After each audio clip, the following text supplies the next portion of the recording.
The Littles to the Rescue, Chapter 1. "Everything is ready for the new baby," said Mr. Little to Mrs. Little. "There's nothing for you to worry about." "Yes, there is," said Mrs. Little. She sat next to Mr. Little on the living room sofa. "Aunt Lily is not here." "Look," said Mr. Little. He pointed to Granny Little. "See? Granny has the diapers ready."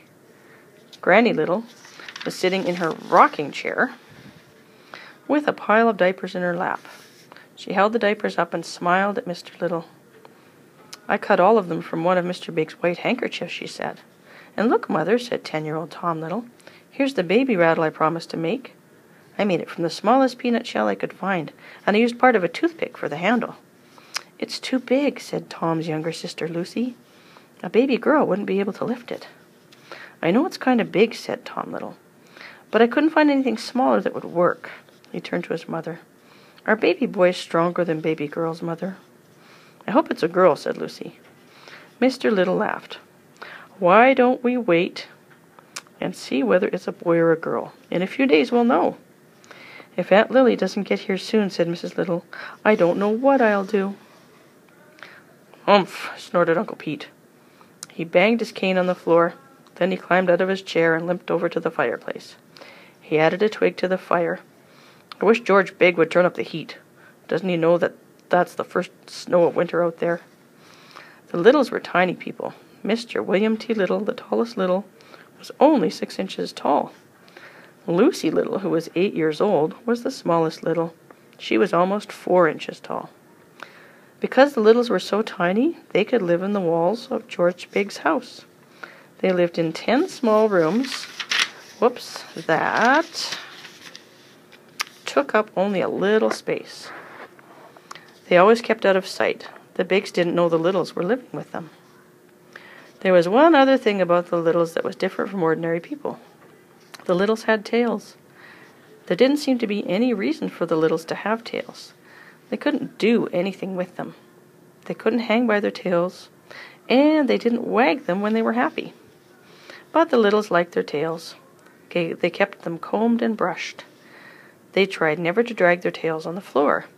If a Little was seen dragging his tail, the other Littles knew he was sick with a fever, and he was put right to bed and given a chip from the family's aspirin tablet.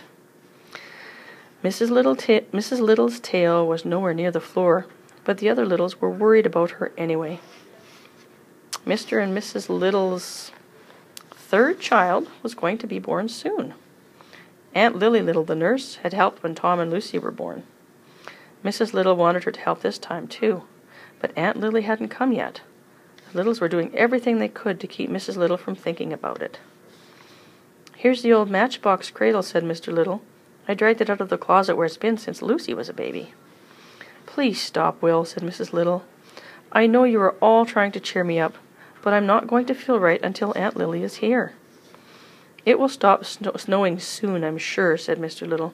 "Then Cousin Dinky will bring her." "Why can't Cousin Dinky fly when it's snowing?" said Lucy Little. "I thought he put skis on his glider whenever it snowed." "Golly, Lucy," said Tom. "You wouldn't want Cousin Dinky to fly in a snowstorm with his own mother, would you?" "Aunt Lily is supposed to help," said Lucy. "It's her job. She's a nurse." Lucy Little turned to her mother. "Right, Mother?" Mrs. Little took her daughter's hand. "Tom is right, dear," she said. "Cousin Dinky shouldn't fly in a snowstorm. That would be too dangerous." "Why can't Dad and I go get Aunt Lily? We could go on the Big's cat," said Tom. "A cat like Hildy could get through that snowstorm." "Oh, dear," said Mrs. Little. "I wish you wouldn't get such ideas, Tom." "That cat would never go so far away from its home," said Uncle Pete. "Lily lives 4 houses away." "Hildy will do anything I tell her to," said Tom. "I still don't see why Cousin Dinky doesn't fly right through the snowstorm," said Lucy. "He's a wonderful pilot. He's brave as anything, and there isn't a thing he can't do." "Your Cousin Dinky might fly in a storm if he were by himself," said Mr. Little.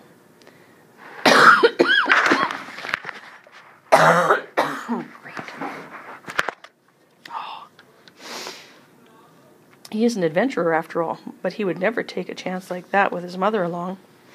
"Are you sure?" said Mrs. Little. "I wish Aunt Lily were here, but I don't want them to take any chances." It would be very foolish of them to try it, said Mr. Little. That's a bad storm out there. I almost got blown off the roof. Why don't you phone and tell them not to come, said Mrs. Little. I'd feel better if I knew for sure they weren't coming. Oh dear, what am I saying? I want Aunt Lily here more than I wanted anything. You'd better make that phone call, Will, said Uncle Pete. Dinky has good sense. But that mother of his? She may talk him into it. If she decides we need her over here, she'll come, snowstorm or not. I'll call tonight, said Mr. Little. We can use the emergency telephone plan. Cousin Dinky and Aunt Lily will be waiting by the phone at the usual time. Tom, you can come with me. I'll need your help to lift the receiver off the hook.